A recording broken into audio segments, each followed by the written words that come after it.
Hey Matt, alright, so we're going to start your little hip complex by starting with a lacrosse ball, and you're going to sit on it on the outside edge of your butt. So what we're really looking for is this outside hip area. So I'm going to take the ball, I'm just going to sit on it.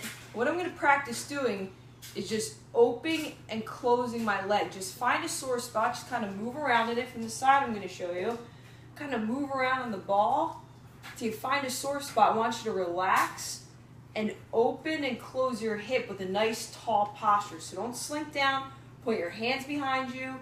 I want you to focus on breathing, relaxing, try not to just grind on it, just open and close the hip about 10 to 15 times. And I want you to scour out some other areas that might not feel so good. I want you to do the same thing. I want you to sit on that spot, relax, and then open and close the hip. Okay? I want you to do that on both sides, 10 to 15 reps. After that, you're going to start getting into those band drills we went over.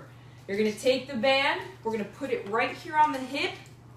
Okay, I'm going to attach it to something kind of high. I'm going to get it to that high part of my hip. It should be angling down towards the groin.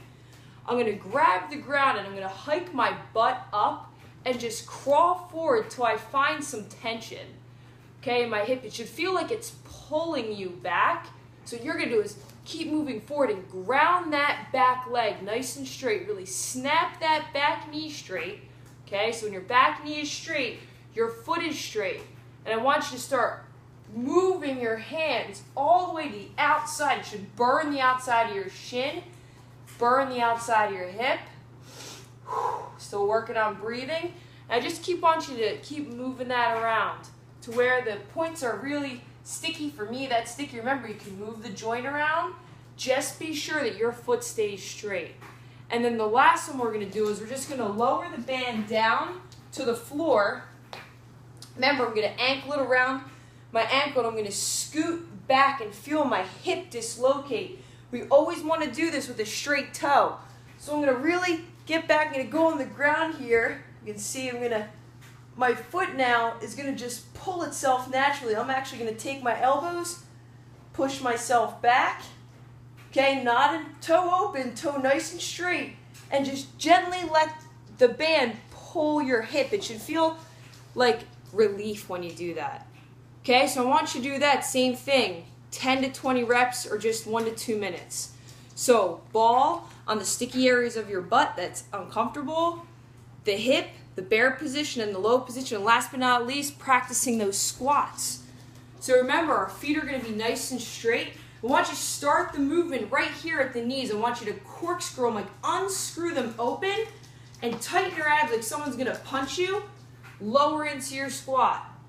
And then I'm going to come up nice and tall from the side. I'm going to open at the knees. I'm going to get to my point where my butt doesn't tuck under, but I'm nice and tall. And I'm going to stand up. I want you to practice squatting, okay? So my feet are forward. I'm going to open up. I'm going to squeeze my stomach the whole time like someone's punching me in the stomach. Okay? And be sure that your weight is even, especially on that right side. We go down. Okay? Really make sure that we're keeping the weight even on both legs. All right. So that's the hip complex.